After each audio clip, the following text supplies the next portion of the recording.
Hey everybody, this is Brace again with some more Brace philosophy, and this topic is going to be titled the 3 Ds. Women that, how they get their money.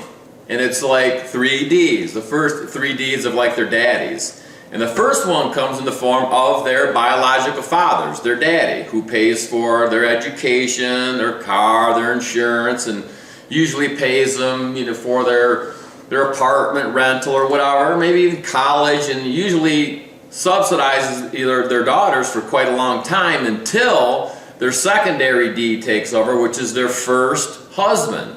Okay, and all these women are geared to get married, and they do their thing, and they're in love. They get married, some of them have kids, and they go through the process, and then they decide that they're bored. They get bored, and guess what? They take their second D to the cleaners. And that's in the form of divorce, and they get alimony, and if they had kids, they get child support. And no matter what they do, no matter how many times they've cheated, or if they get caught cheating with 20 people, guess what? There's no accountability, and they get paid to leave. They get paid to cheat. And that's the second D, which these women get. I mean, first their real dad subsidizes them, then they get married, and of course there's no more dowries anymore. So you used to get a dowry if you took on the burden of marrying a woman. The father of the family would give you some cash, going like, hey, thanks for taking her off my hands. This will help for the first year, and after that you're on your own.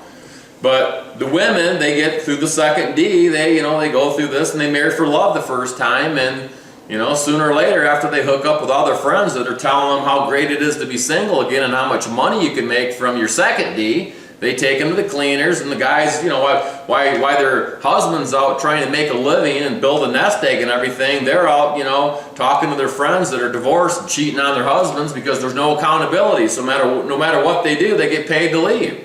So if they do that, you've heard the phrase, the first time you marry for love, the second time you marry for money. We've all heard that, and that's the way these women are wired these days. There's no accountability for anything they do, so therefore, why would a man want to get married? If you've got money, if you're a man, why would you marry a woman knowing that she can wake up one morning and just decide, hey, I'm out. This isn't fun anymore. I met some guy named Johnny or whoever out at some club somewhere because she's, trying to be single, and he's offering her a much better deal. So really that's the second D. The third D is the sugar daddy D. After they've been through the divorce and they've, got a little bit of cash to kind of live on their own, and now they can try to make it on their own like little scared animals out in the woods. They decide, hey, I'm going to do what all my friends are doing. I'm going to start banging dudes for cash. Hey, you might want to take me on a trip. Hey, that'll be 10 grand for a week. Why not? Because that's how they roll. And no matter how much money you give them, still at the end of the day or the end of the decade, at the end of the year, they're still upside down in debt. Credit card debt, car debt, student loan debt. You can keep giving them money. It's like just throwing it in the fire. You got a chick, it's like throwing money into the fire. Here, more fire. Here, what? More shoes? More clothes? What, you crashed the car? Okay, we got to pay for that. Well, no, you need car insurance. You need to go to the salon. You need this, you want this vacation. I mean, it's just a constant throwaway of cash with these women. You see it all over because they think that all these material things are the Holy Grail of life, which they're not. The Holy Grail of life is finding a man that really loves you and wants to take care of you, but these women today are so superficial, influenced by society, because women are emotional creatures. Their brains don't make as much serotonin, that's why they're always depressed.